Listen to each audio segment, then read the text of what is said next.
Hi, my name is Corinne Werben. I'm 40 years old. I was diagnosed with myasthenia gravis about a year ago, and I've been to several neurologists, and it took a while for them to actually decide what to do with my plan of care, because one doctor said I didn't even have myasthenia because I'm seronegative, which is a big problem because when you have myasthenia gravis, it's kind of vague complaints at first, like you can't swallow and you can't breathe. But it gets to the point where you can't hold your head up either. And then they think you're crazy because you can't hold your head up. It has to be psychosomatic. But finally met a doctor who realized I had a family history and has put me on Mestinon, which is it stops the breakdown of acetylcholine in the body and also puts acetylcholine back at the neuromuscular junction. I'm now taking 120 milligrams every 3 hours. And I wake up to take it because when I don't, I aspirate on my spit and I wake up choking. And I've had CTs of my chest, and it has revealed some kind of dense area it's 1 centimeter density in my thymus, and it's also very enlarged.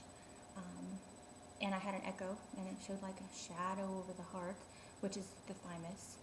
So my neurologist has decided that I'm going to have a thymectomy.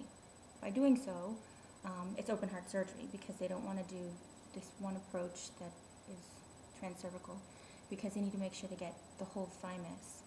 And I find it quite amazing that there's been so many neurologists that I've been to, and they've all seen the CT, but none of them has addressed the issue. One even said that I didn't have myasthenia, but that's beside the point.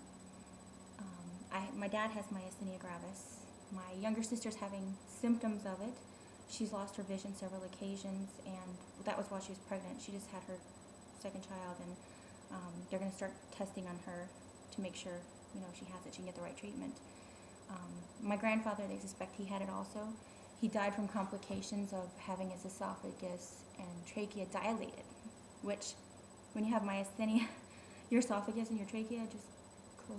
And eating is like throwing a basketball down a pair of pantyhose. It just sits there, and eventually it just like creeps its way back up. And I've gone to ear, nose, and throat doctors over the past 5 years, and lost my hearing. My vision has gotten horrible, but once I started on Mestinon, my hearing came back.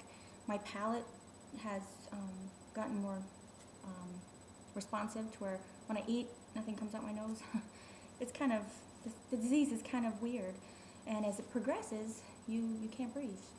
So I just thought maybe your public, there might be somebody out there in the audience that might have this too, and it's vague symptoms, and since it is an autoimmune disorder, a lot of doctors think that a high ANA is kind of normal. A lot of people have it. No, well, if you have a high ANA, there is something wrong, and you should investigate it. Regardless of what I think medical doctors say, you should investigate it, because that means your body's attacking something, but what? And, maybe you can answer some of these things. Well, I'm going to be having a thymectomy coming up this week, and kind of scared. It's going to be open heart, and I'll keep you updated.